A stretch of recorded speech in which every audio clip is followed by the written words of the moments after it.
Project updates, traffic alerts will be especially important, so sign up for those traffic alerts. Also, we have our social media, and we're still looking at different ways where we can communicate with our audience because we know there's so many people who are interested in this project. Excellent. Well, appreciate you being here. We're going to be talking a lot with ADOT as this project unfolds and sharing that information with you. So hopefully you'll follow their sites and ours as well. We'll make sure you stay on top of all the developments on SR 347.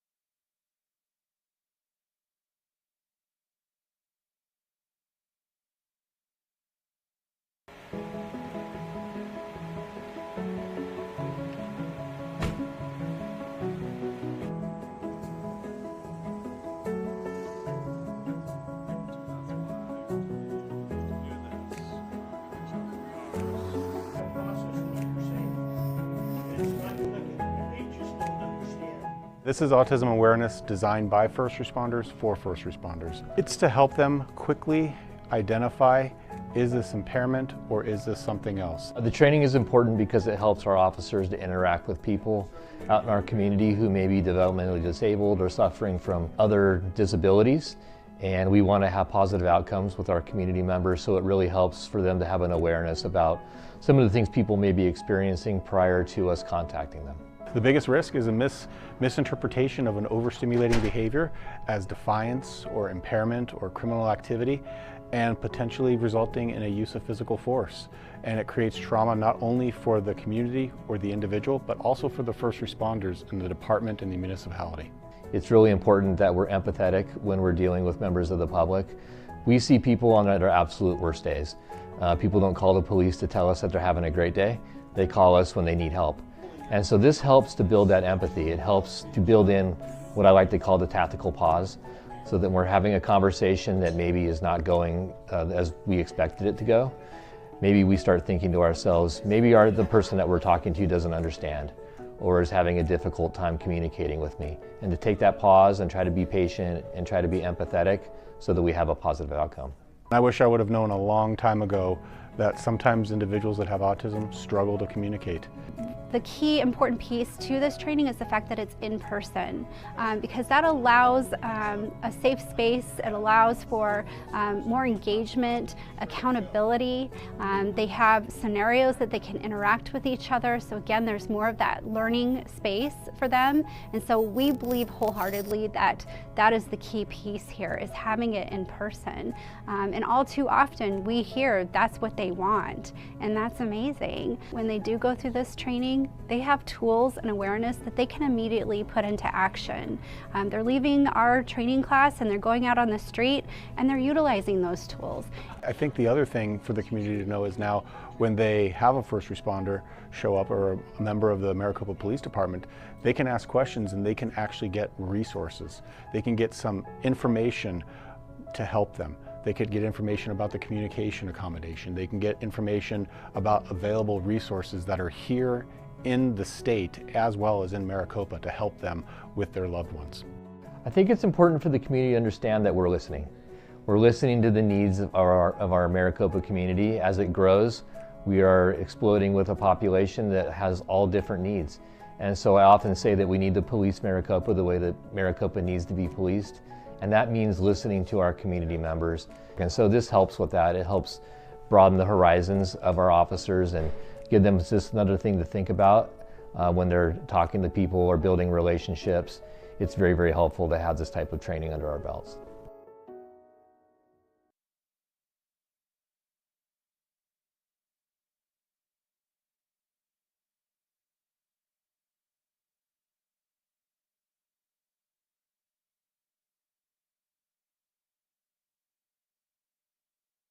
Hey Maricopa! At the end of last year, we launched QR Copa, an easy way to get information about the city from QR codes located at city facilities and parks. Well, we're excited to announce that this amazing service has gotten several new upgrades.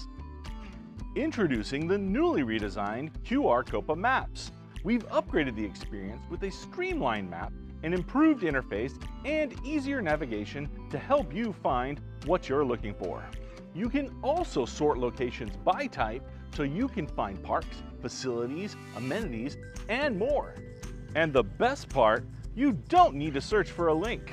Just scan the QR code on the sign at any participating city facility, park, or amenity to check out the new and improved QR Copa Maps. These links will also be updated with new information such as special events happening in the area, so be sure to check back often to find out what's happening near you. Scan it, explore it, and discover more things happening in your community at QR Copa.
We're here to honor Paul Shirk.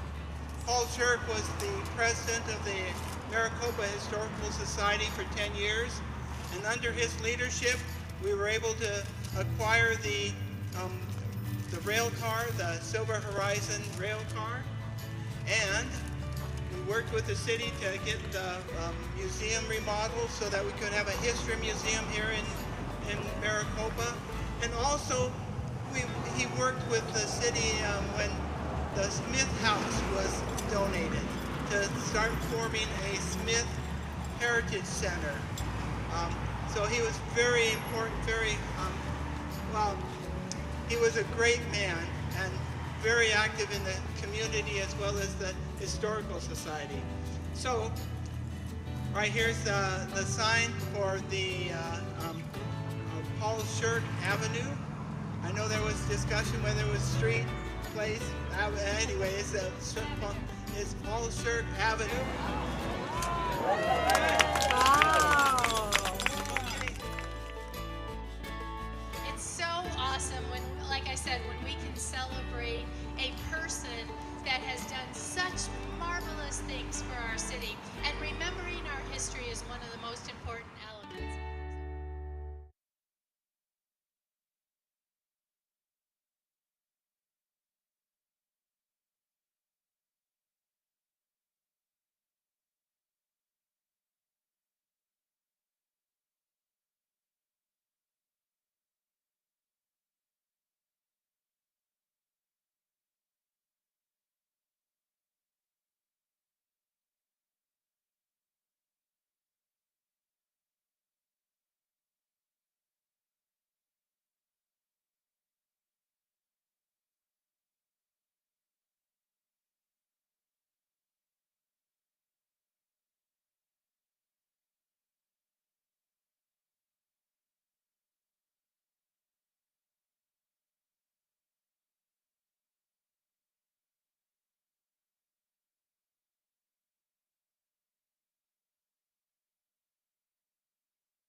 Call to order the Planning and Zoning Commission meeting for City of Maricopa for Monday, August 24th, 2026. We'll start with the invocation by Ted and the Pledge of Allegiance by Bill Robertson. Would all rise as they are able, please. God of justice and mercy, thank you for the opportunity to serve the people of our wonderful city of Maricopa. Help us to act with character and conviction. Help us to listen and understand goodwill. Help us to speak with clarity and restraint, and give us the spirit of service. Remind us that we are stewards of your authority. Guide us to be the leaders that our people need. Help us to treat all persons with the reverence and creation they deserve. Hold our servicemen and women safely in your hands. And finally, Father, renew us with the strength of your presence and the joy of helping to build a strong and prosperous community. We ask this as your sons and daughters, confident in your goodness and love. Amen. Please join me in the Pledge of Allegiance. I pledge allegiance to the flag of the United States of America and to the republic for which it stands, one nation, under God, indivisible, with liberty and justice for all.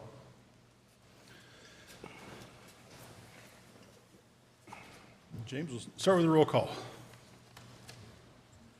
Commissioner Rowe. Commissioner Robertson. Present. Vice Chair Brems. Here. Chair Klob. Here. Commissioner Yocum. Here. Commissioner Thomas. Commissioner Whittle. Present. Chair Klob, we have a quorum. Very good, thank you. Before I do the call to the public, I want to let everyone know that cases ZON 26-03 and ZON 26-05 have been pulled from the original agenda. They were the part of the industrial triangle, and those cases will be heard at a date unknown at some time in the future. Anything else I need to add to that, Rick? No, sir, I think that'll do it. Thank you. Very good, thank you. With that, I'll call to the public. If you wish to speak, please complete a speaker card and submit it to the chairman prior to the start of the meeting. The procedures to follow if you address the commission are: commission requests that you express your ideas in 3 minutes or less and refrain from any personal attacks or derogatory statements about any city employee, a fellow citizen, or anyone else, whether in the audience or not. The chairman will limit the discussion whenever he deems such an action appropriate to the proper conduct of the meeting. With that in mind, do I have anybody who'd like to speak with call to the public? Seeing none, I will close the call to the public and go to the minutes. I need a motion to approve the minutes. So moved. A motion to approve the minutes. Do I have a second? Second. Motion and a second. All in favor say aye. Aye. Aye. Any opposed? Hearing none, that passes. That brings us to the public hearing. CUP 25-02. Planning and Zoning Commission shall discuss and take action on a request for a conditional use permit application for an existing 300-foot tall wireless facility. The subject property is located at 20386 North Murphy Road on the west side of North Murphy Road. This is for discussion and action. James, take it away. Thank you, Chair Klob and members of the Planning and Zoning Commission. My name is James Kamstra. I'm the Assistant Planner here at the City of Maricopa within our Development Services Department. Happy to present before you case number CUP 25-02. That's for Crown Castle. They own the tower that's on Murphy Road. And again, this is a conditional use permit request. The applicant on behalf of Crown Castle is MMI Titan. They are the owner, or Crown Castle is the owner and also the property owner as well. The location is just off of Murphy Road in the northeast corner of the Trails development, and also it encompasses approximately 0.92 acres. And the applicant is proposing a approval for the conditional use permit request for an existing 300-foot tall wireless telecommunication facility. This is deemed as a new conditional use permit application. The city has not received a conditional use permit on behalf of Crown Castle, who is the tower owner. We do have existing conditional use permits for both of the carriers that co-locate on the tower, but not for the tower itself. Our zoning code does require the tower owner to also hold an active CUP. So that's why we're requiring the applicant at this time to come forward with the CUP application. The site, again, includes a 300-foot tall guide wire cell tower. It's approximately, the perimeter chain link fence is approximately 75 by 75 feet and encompasses, it's a screening device as well as a security fence around the ground mounted equipment on the tower. As I mentioned previously, there's two carriers that currently co-locate on the tower. That would be AT&T and Verizon Wireless. And access to this tower can be found off of North Murphy Road through an existing weather gravel road. I recognize this is a little bit difficult to see, but essentially what the bolded letters say from the site plan, they state that the applicant is proposing to modify the existing chain link fence by removing it and then replacing it with an 8-foot-high vinyl fence. And that meets the code requirement to screen all the ground-mounted equipment. If he were to, or if the applicant were to keep the chain link fence, that would not be allowed under our current code for the screening requirements and also site security requirements. The applicant is not only proposing to modify the fence around the facility, but the applicant is also proposing at a future time to include landscaping around that would be the west and also the southern portions of that fence, which is another code requirement for cell tower providers to provide landscaping in areas to, in a sense, soften the impact of the tower and also the ground-mounted equipment facility, and that would happen in accordance with our conditions of approval, which state, if approved by the commission this evening, that they would either be required to install landscaping when a neighboring Trails at Tortosa parcel develops, or when their conditional use permit expires in 5 years, if approved by the commission. And you can also see a detail of the 8-foot-high fence there on the screen. As I mentioned previously, this new proposal from the applicant to include the fencing or the 8-foot-high vinyl fence, as well as the landscaping, meets the zoning requirements.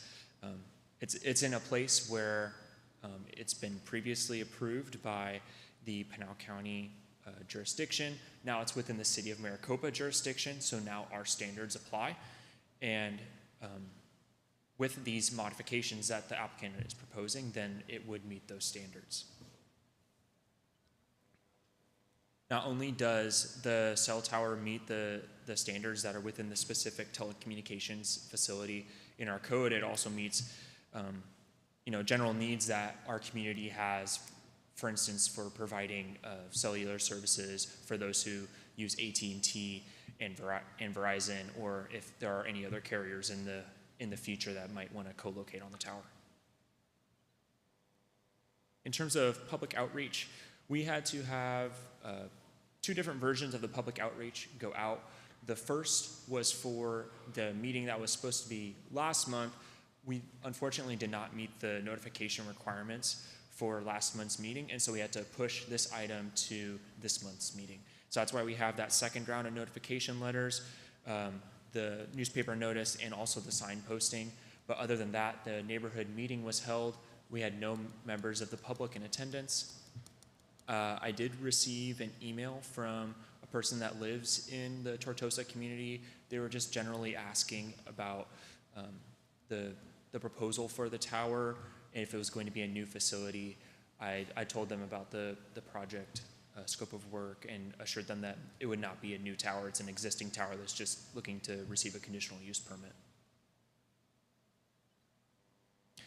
As a result, staff recommends approval to the commission for case number CUP 25-02, subject to the conditions of approval outlined in Exhibit A of the staff report. Chair Klob, members of the commission, that concludes my presentation. I'm happy to answer any questions that you might have. Very good. Thank you, James. Any questions for staff? Commissioner Robertson. Thank you, James. Seems like pretty cut and dry since it meets all the requirements. I'm just curious as to whether a vinyl fence is going to hold up to our haboobs and storms when they come through, but that's the property owner's decision. The guy wires, it is a guy because it's 300 feet tall, it's got guy wires. Are the guy wires anchored within the fence zone? Commissioner Robertson, no, they are not anchored within the fence zone. I can go back to one of the previous pictures that we have. So within the larger blue property line that's just outside of the red box, you can see that is the entire subject property. Okay. I just outlined the red box to show you where the facility is currently located, but all of the guide wires are within that property line. Thank you. They extend approximately 200 feet away from the tower. That clarifies. Thank you. Any other questions for staff? I would like to make a motion that we approve as presented. Public hearing. Got to go to public first. Okay. But I have a quick question. I want to piggyback on what Commissioner Robertson had asked about with the guide wires. Does that pose any kind of security challenge, having the guide wires outside? You get some parkour, want to climb the wires, squirrels, whatever. Do we have anything in our code that says that any of that has to be within? Okay. The other question that I had is, I'm seeing in other cities kind of pushback on the 8-foot fences, not just for cell towers, but just 8-foot fences in general, that the police department are concerned about, people getting over the fence and hiding and not being able to see them. Have we heard anything like that from RPD? Any concerns along those lines? Chairman Klob, members of the commission, no, sir, we haven't had any conversation via the fire department with any types of concerns with those. Typically it's a security measure and provides a screening apparatus for the ground-mounted equipment. So, currently that's what the standard is, and we've had no objection to that. Okay. Very good. Thank you. Any other questions for staff? Seeing none. Is the applicant here? Yes, the applicant is present. His name is Justin. I'm not sure if he has any words to say, but he's also available to answer any questions if you guys have. Bring the applicant up and see if he has anything to say. No, I just wanted to, first of all, thank staff. We've been through quite a bit with this application, and we've reviewed the findings and conditions, and we stipulate to all of them, so there's no issue there. Awesome. Thank you. Any questions for the applicant? Seeing none. Thank you, sir. Thanks, sir. With that, I will close that portion and open up the public comment section. And for CUP 25-02, anybody from the public like to speak to this? Not seeing any. So I will close the public portion and bring it back to the dais for a motion. Yeah, I would like to make a motion that we approve CUP 25-2 as presented. Very good. Do I have a second? A second. Second by Vice Chair Brems. All in favor, say aye. Aye. Aye. Any opposed? Hearing none, that one passes. The next one on our agenda is ZON 26-04. Public hearing, a request by the City of Maricopa to rezone 3 parcels of land totaling about 0.9 acres from the Pinal County General Rural and General Business CB2 zoning districts to the City of Maricopa Public Institutional Zoning District, located in the northwest corner of West Mercado Street and North Main Street, specifically parcels 510-26-048A, 510-26-048B, and 510-26-0490 for discussion and action. Thank you, Chair Klob again. James Kamstra here, Assistant Planner at the City. Happy to present to you a city-initiated rezone for the Mercado and Main Street here, kind of close to John Wayne Parkway and also Honeycutt. And yeah, that would be case number ZON 26-04. Like I mentioned, this is a city-initiated rezone, although it is not a like-for-like rezone, like we've seen with a lot of other city-initiated rezones. The property owner is Nadisha Walala, and it's located at the northwest corner of Mercado Street and Main Street. The subject property encompasses 3 different parcels, but it's composed of approximately 0.9 acres. The rezone is for 3 parcels. It's to go from the county general rural and general business zone to the City of Maricopa public institutional zone to essentially open up a food truck court. That's what the applicant's end goal is. This is a city-initiated rezone. The existing zoning districts on the property are essentially split in 2. In the northern half, you'll see it's general rural. The southern half, it's CB2 or general commercial within the Pinal County zoning code. The proposed zoning district would be public institutional within the city's zoning code.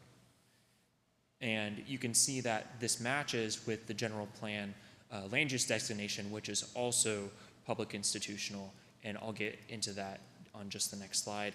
But it encompasses 3 different parcels. 2 of the parcels are approximately 0.23 acres, and then the larger parcel on the western side of the property is approximately 0.46 acres. I'd like to briefly show you how we've gotten to this point with this specific rezone, and then also show you where we're going in the future. So in March of 2026, the City of Maricopa held a pre-application meeting with the applicant. And the applicant voiced that they wanted to open up a food truck court at this specific location. They were also in the process of closing escrow, and that was closed in May. However, in July of this year, the City of Maricopa made the determination that if you're going to utilize the mixed-use heritage overlay, then you would have to be located within a City of Maricopa zoning district.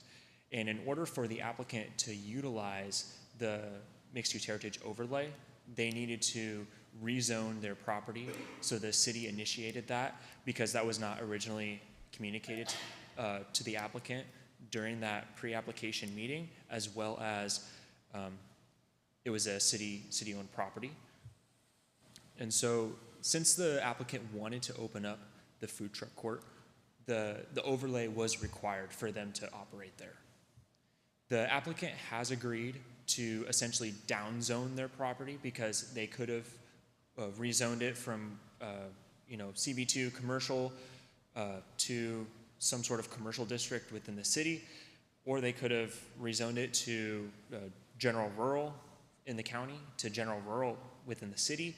But unfortunately, the general plan land use designation does not support either of those uses. So the applicant agreed to downzone, which is essentially why we chose to go forward with the public institutional zoning district within the city's zoning code. We're choosing to go forward at this moment because the applicant has voiced to staff that they want to open as soon as possible. And so that is why we're moving forward right now. We also have in mind that there is a larger event that's coming to the city within the next couple of months, First Fridays. That's right along that corridor, right on Mercado Street. And so that could be a great place for them to open. And I can see that they would definitely want to have their services available to the public when that does start within the city. I'm sure you guys are aware that the rezone process has to go through Planning and Zoning Commission, you guys, and then also the City Council.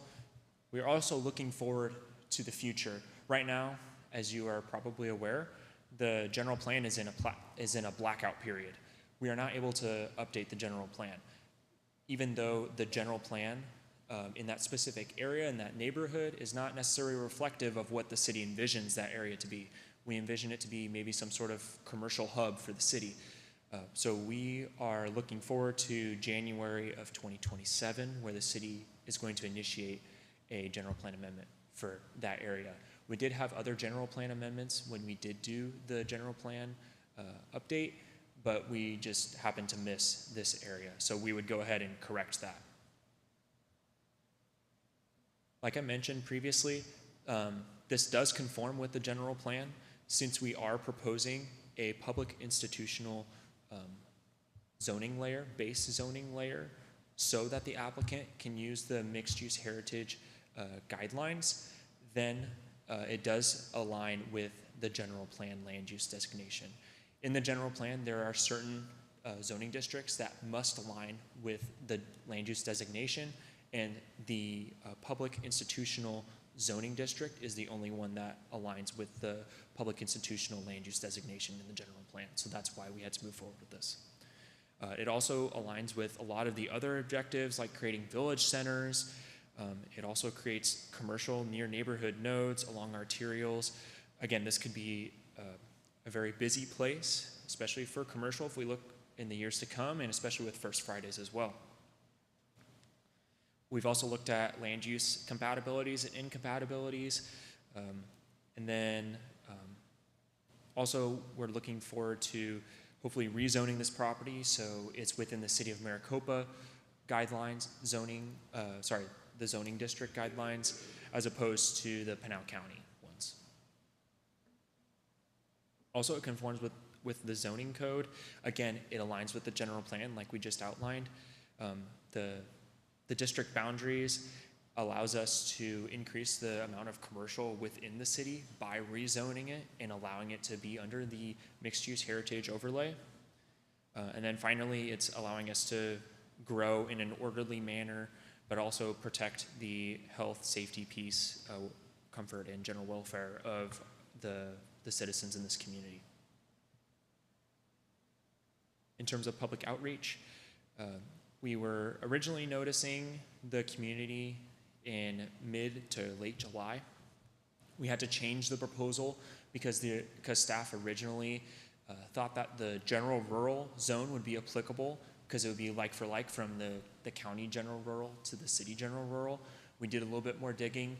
We found out that it actually would not be supported by the general plan like I listed earlier, and so we changed it to public institutional.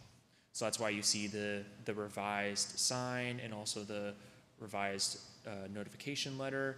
And at the neighborhood meeting, I had no attendees that were there.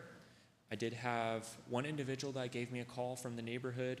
They were just asking about general details about the project. They did not voice that they were in support or against the project. They just wanted to learn more about it. So I just explained it to them. And we're here at the Planning and Zoning Commission meeting this evening for the public hearing. Therefore, staff would like to recommend to the commission that you would approve case number ZON 26-04 or as amended by the commission. So Chair Kloeb, members of the commission, I'm happy to answer any questions you might have. Thank you, James. Let's start on this side. Anybody have any questions? I do. So there was nobody from the community that reached out and said that they have a lot of concerns about all the traffic that potentially could go into that area for those food trucks and being disturbance to their residents. So that was one of the conversations that I had with the individual that did give me a phone call. I assured them that they would, the applicant would be required to provide parking on site, but there are also street parking stalls that the applicant could use. It's not a requirement in the mixed-use heritage district to have all your parking on site, but if there is nearby street parking, then clients that are looking to, eat food at the food truck court can use those street parking stalls. The reason I say that is because myself, about 10 years ago, I was parked over where the white barn is at, and I was parked in somebody's parking spot, and they came unglued on me because I was in their parking. I didn't know that, but I would hate for somebody to not be able to find a parking spot down there and park in anywhere that they're going to find available, and then they get the same experience I got when I got yelled at by a food truck owner because I was in their parking spot. So I'm a little nervous about having something in that small of a location. yeah, I don't want residents to get frustrated. Yep. Chairman Klob, if I might interact here, Commissioner Whittle, this is actually in the Maricopa Station overlay. Years ago, they'd come back through when they had enacted the overlay for that and created the ability for the on-street parking. And then as additional improvements, when they came in and did some road work and some off-site improvements there, they actually created on-street parking stalls for that particular area. So I'm not familiar with the exact scenario that you're speaking with, but in this area, it has been provided for off-street or on-street parking, as well as this individual that is developing the site is providing on-site parking as well. Thank you for the clarification. Yeah, I share the same concern, and that is with the parking issue and also vehicular and pedestrian traffic. I just hope that these things are being thought out and will be part of the next presentation. Yeah, definitely. We are very much considering the impacts of the traffic. I know our engineering team has definitely taken a look at this and voiced to the applicant that they're not allowed to do any sort of curb cuts along Main Street there. But let me back up to one of our previous slides. But instead along West Stagecoach Lane, that would be where their main entrance would be located onto the site. So they're not accessing it from Mercado or from Main Street, but solely from the driveway on West Stagecoach Lane. Good. So just as clarification, so there will not be any access off of Mercado or Maricopa Casa Grande Highway, however we want to look at it, that road? During the pre-application stages, our engineering department did voice that. That is subject to change. I'm not sure exactly what the applicant is looking to propose moving forward, but during what the applicant provided during the pre-application stage, that's what our engineering team did say. I'm just thinking from an access standpoint, that may be problematic for a business. That's where the main traffic's can come from. But I have more questions, but I'll come back on the side. Commissioner Robinson. James, it sounds like they're wanting to fast track this. That makes me a little nervous because you mentioned First Fridays, which is next month, starts. So it makes me nervous that we're fast tracking it a little bit. And some of these questions, this may be the only opportunity for those questions because it is on a fast track. And they may not be completely appropriate at this level of conversation for the rezone. But I'm going to ask them anyway. Will there be a limit as to how many food trucks can be there? And will there be required spacing between those food trucks? Yes, Commissioner Robertson, thank you for that question. So there is a required spacing required by our fire department. I believe it's 10 or 15 feet. I don't know right off the top of my head, but that will definitely limit the number of food trucks that are located on the site. If I remember correctly, during the site plan that they showed in the pre-app, they were looking to have somewhere between 5 and 8 food trucks on the site. The northern part of the property was proposed to be parking, and then the southern part of the property was to be a food truck area, and they were looking to propose maybe some a seating area as well with some landscaping. So again, yeah. Will they be required to make any improvements to the property, or are they just going to put trucks on a dirt lot? So under the since this is going to be considered a temporary use based on the Maricopa Station overlay and as well as the mixed-use heritage guidelines, they would not be required to do all the improvements that you would necessarily require for another commercial site. Because of the temporary use permit, the minimum requirements is that you would have to dust-proof the lot. You can't just leave it as is. You would have to provide some sort of decomposed granite, something along those lines so it doesn't cause a lot of dust on the site. Instead, we have to rezone this property to the public institutional zoning district within the city zoning code because that's what our general plan states. So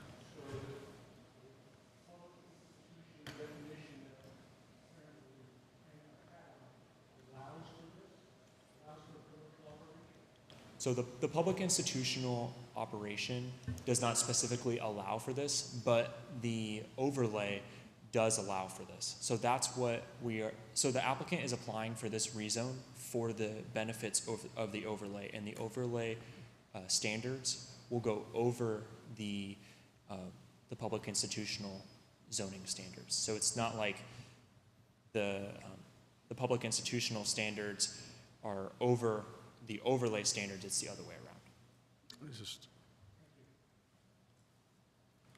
I have one more comment. Mr. Yocum.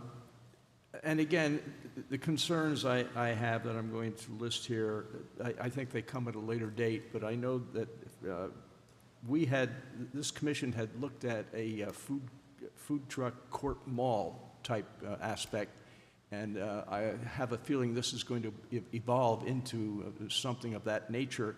And if it does, I'm concerned about water being supplied, electric, refuse collection and removal, and seating. I think all of these issues would have to be looked at very hard.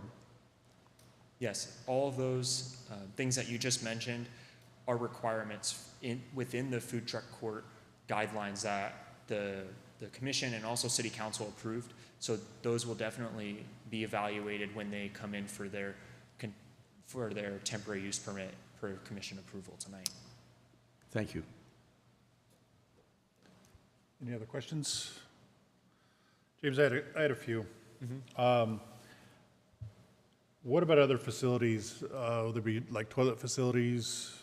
If we're gonna have families, congregating here, is that something that will be a requirement or be a temporary or on-site?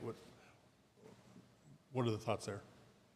Thank you, Chair Klopp, for that question. The applicant will be required to have a toilet facility if they choose to open up the food truck court. That is per the code, again. In the food truck ordinance, they are required to provide some sort of toilet facility, whether that's a temporary porta potty or something of that nature, or it's more something that's more permanent of a structure. Just because I know that there's some challenges with water and sewer. There's no sewer in that area, so. But I think you said this is just a temporary use anyway, correct. So it's not considered a permanent use, so that might not be as big of an issue.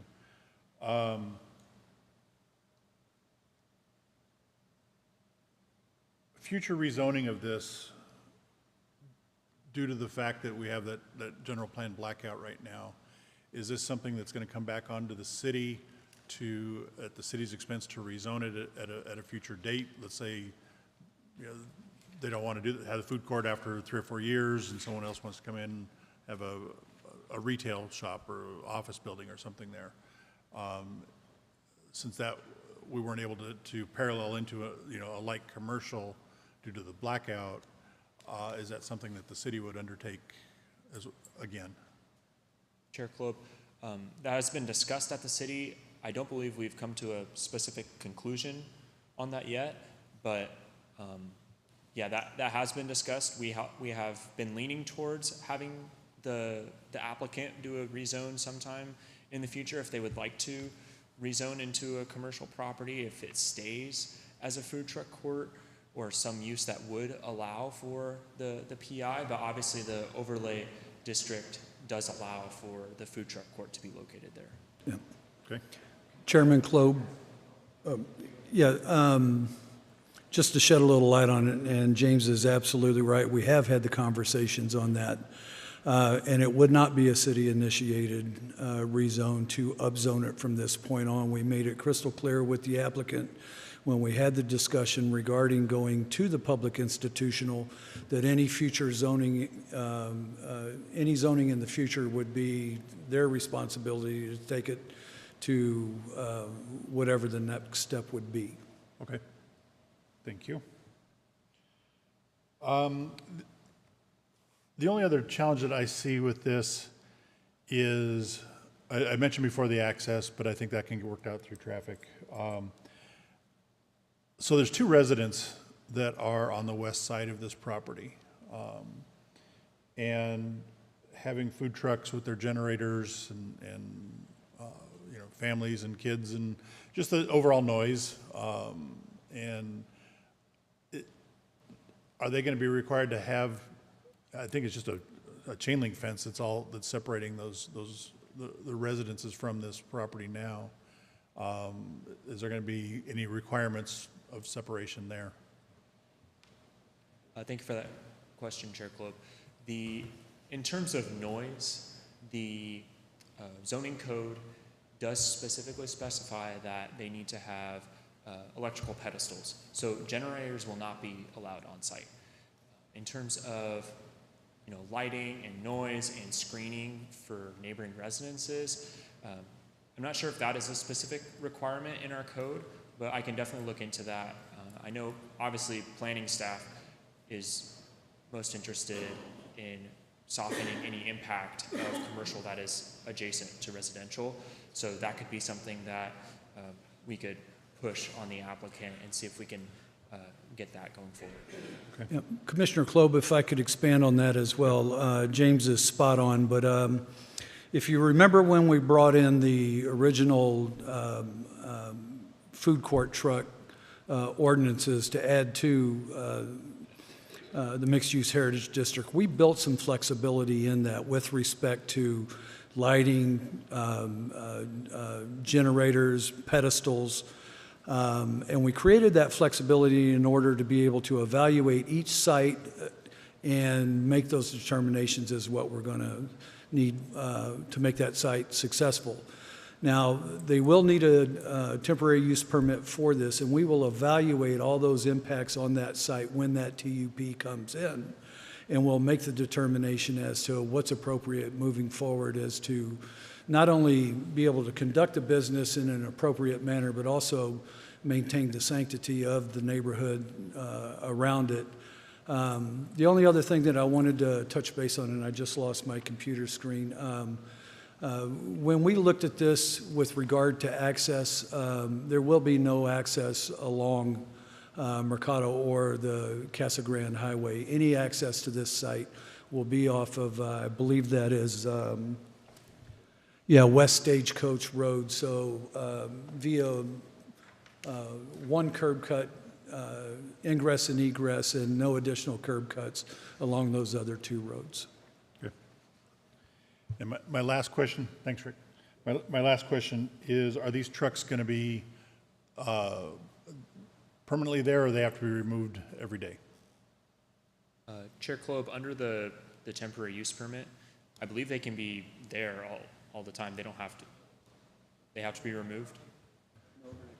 Yeah, Commissioner Klob, the ordinance is very clear that this is not a storage there is no overnight parking associated with the food truck court. Those trucks can come in and they can go out on a daily basis, but we are not storing food trucks in this location. Okay. I knew that. I just wanted to make sure it was clear to everybody that might be listening and on YouTube. Very good. Thank you, James. Any other questions? Commissioner Robertson. So existing zoning is general rural and general commercial. Can a temporary use permit be granted under the current zoning? Under the current zoning, the mixed-use heritage overlay does not apply because it's under the Pinal County zoning code. So no, it cannot be granted under the current zoning district. Thank you. Any other questions? Very good. Thank you. Is there, we're the applicant, so there's no applicant to speak? The applicant was not able to attend this evening.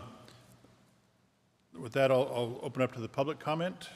Would anybody from the public wish to speak? Ms. Dugan, come on up.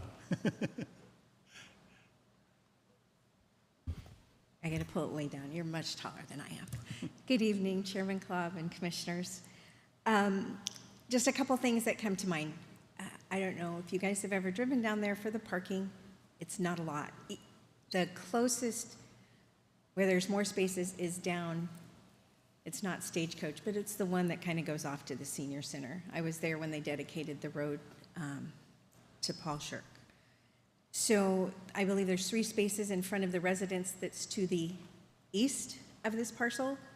My concern is Stagecoach Road, as I would hope there would be a point of ingress and egress. I believe our code requires 2 points, so that you would need 2 on Stagecoach, and that would mean the house to the west has all of that traffic and the people blocking their house for the ones that don't want to go into there because people don't think about all those spaces down the other way.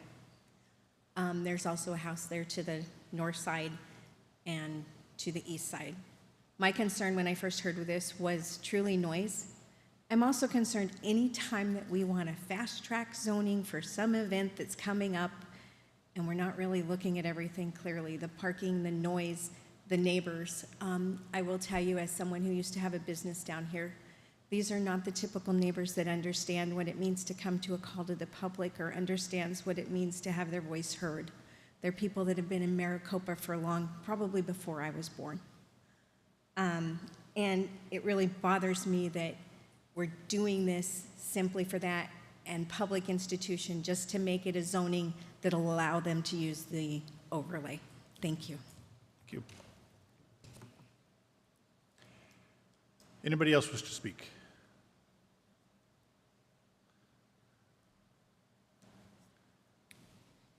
Hey, Commission, long time no see.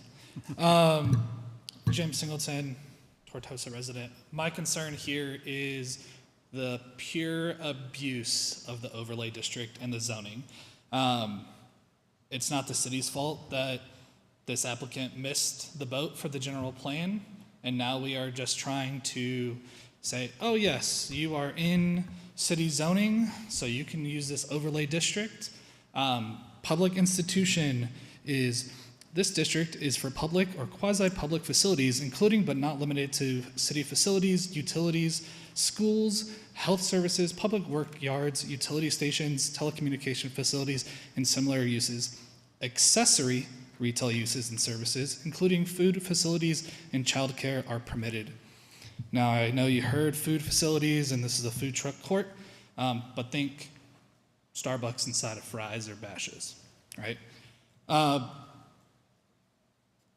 Yeah, that's kind of where I'm at, is this is just abusing the general plan that we failed to foresee this ever becoming anything other than public institutional. There's another facility, like another zoning by MHS that was also missed, and now this one gets special treatment because of First Fridays and being associated with a council member, but anything else does not. So that is my concern. My concern also is parking, and I know there's permanent power pedestals having to be required. 7 a.m. to 10 p.m. is operation time. You now have to live next to a food truck court that could be operating for over 12 hours. I wouldn't want to live there. That's my concern. Thank you. Thank you. Anybody else wish to speak? Hearing none, I will close the public portion of this case and bring it back to staff with anything to add to that? Yes, Chair Club, thank you. Just wanted to make a couple comments. Under the public institutional general plan land use designation, the city, again, is going to initiate a city-sponsored general plan amendment for this area. It's not accurately reflected of what the city envisions this area to be. But again, we are going to do a city-initiated general plan amendment in the near future, so it accurately reflects the commercial vision that we have for this area of the city. Thank you. Any other questions for staff? Good. Thank you, James. With that, I'll bring it back to the dais for discussion. I normally don't start, but I'm going to start on this one. I actually really like the use. I think the location is a decent location. I'm just not a fan of the access and the parking, and I think that's going to become problematic for the neighborhood. And I think this one needs to be vetted out a little bit more. That's my concerns, but I'm going to bring it back for other discussions. And Commissioner Robertson. I don't like it. Simple as that. I think we're fast tracking it. We're making special arrangements. If it's all about First Fridays, I support that program. I'm friends with the people driving it. They're not going to get pedestals installed in 30 days anyway. That's just not going to happen. This First Friday starts next month in October. So I don't think they could meet the need, and I just think we're fast tracking it. I'm a solid no when we vote. Any other discussions? Vice Chair. I just kind of feel like this feels like a square peg in a round hole with the zoning on this. I'm not comfortable with it either. Yep. Any comments on this side? With the discussions, I'll accept a motion. Chairman Klob, if I could intervene. Yes. You know, certainly understand the discussion and the conversation that y'all are having on the dais.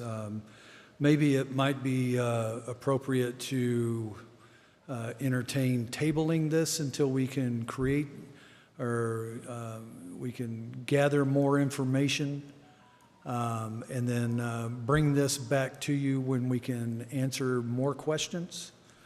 Based on what we've heard tonight, maybe not necessarily a motion and a vote is appropriate at this moment. Okay. Just a suggestion, sir. I agree. I agree with that. Okay. Well, with that, I'm happy to take a motion to approve, deny, or continue this case.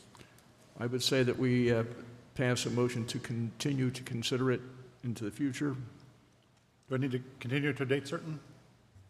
You can just table it, and then when staff, as Rick explained, is prepared to answer questions that were raised tonight, it can be placed on an agenda in the future for further discussion and possible action. Well, then we'll make the motion to table the issue. Good. Do I have a second? I second. Any other discussions? All in favor, say aye. Aye. Aye. Aye. Any opposed? No. One opposed? Motion passes. This will be tabled for a future agenda.